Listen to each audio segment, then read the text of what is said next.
Are you currently trying to lose weight and you're finding a little bit of a struggle and you need a little bit of help?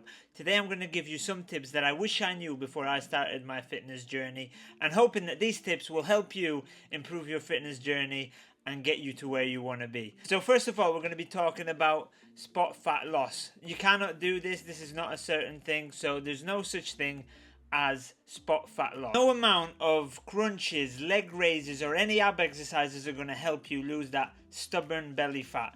Now also, there's no such thing as stubborn belly fat. Your weight, you will lose the fat the way that you put it on. So the last place you put the fat on will be the first place that your fat will come off.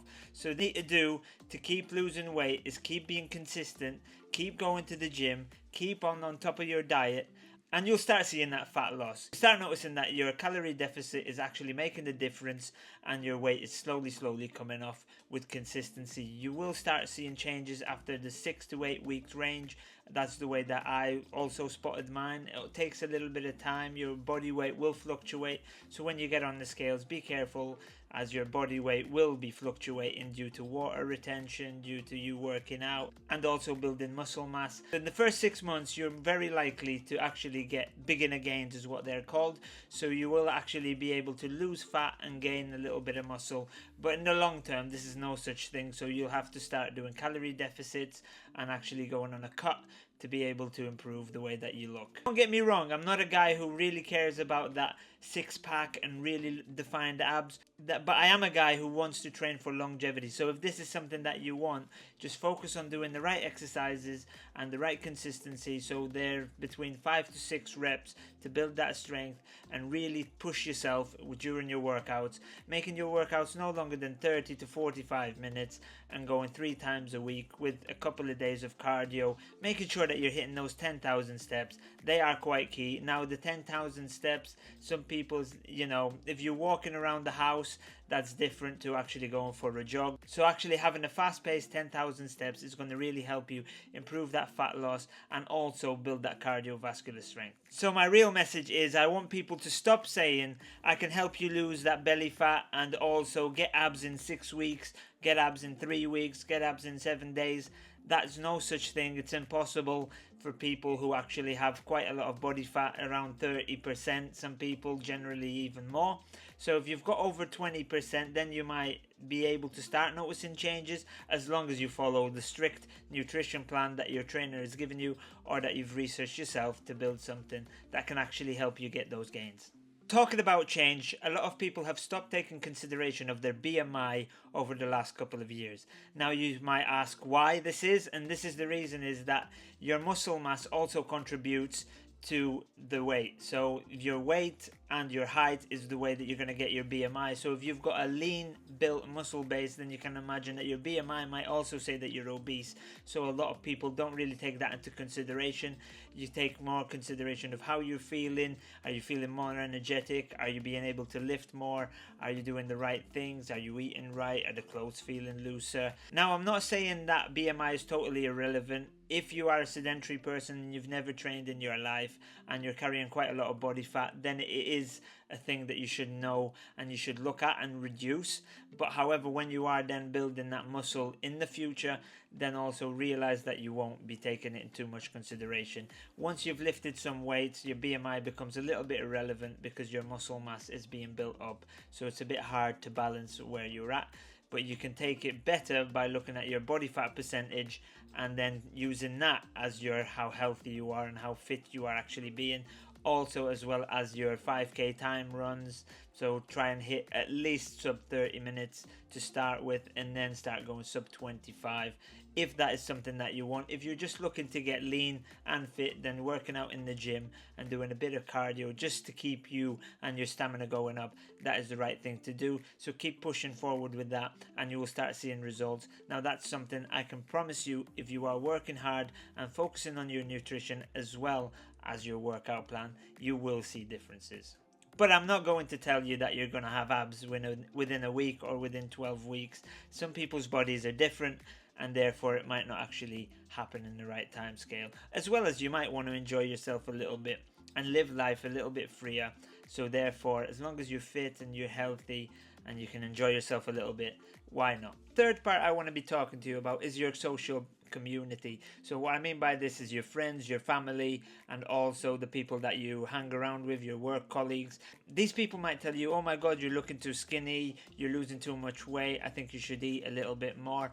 Or even when you're out with them and they're sort of telling you, oh, one more beer won't hurt. However, the thing is if you let yourself slack one time, you might slack again. So if you've got, say, let's say, for example, you've had 2 beers, and then someone says, why not have a third? Then you'll have a third, then why not a fourth? And before you know it, you've slipped off your diet, and you're going to hold yourself back from seeing those changes. The truth is, our support group people should actually be pushing us to actually see a change. A lot of people think that when you start having a defined jawline and a little bit skinny, people don't like it, whether that's jealousy or whether that is actually people being concerned. As long as you educate them and speak to them about the right things and tell them that you are following a correct plan, following the nutritional plan, you're eating the right things to fuel your body for the workouts, and also you're eating the right things to lose the weight. My point is, be mindful of those people who are around you and just take their comments with a pinch of salt and keep focusing on what you want. Don't let other people divert to where you want to be. Keep thinking about where you want to be and don't think about where others are, whether they're even fitter than you or whether they are unfitted than you. Just stay in your lane, keep pushing forward, and you will see the results that you want. And then everyone else will follow and ask you how you managed to make that change and ask you to help them. Tracking your calories is the 4th part.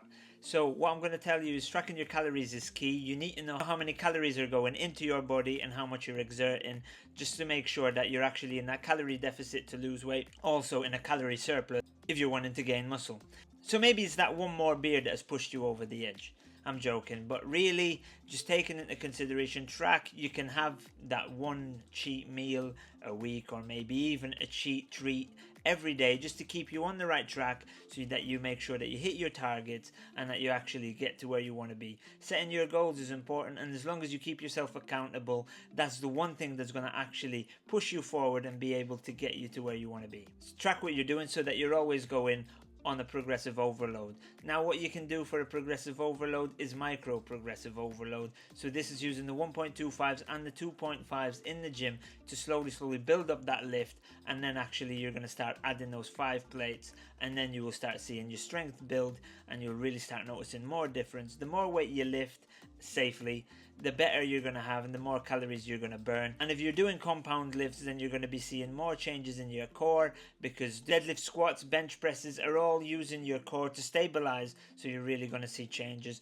without doing all those crunches and all those leg raises and everything else in between. A couple of videos ago, I recorded a video with Heavy. That's a free app that can help you track your workouts and track your lifts. It'll also tell you what your PR should be or your 1 rep max should be, and then therefrom you can go and build on, and you'll see your weight and strength increase.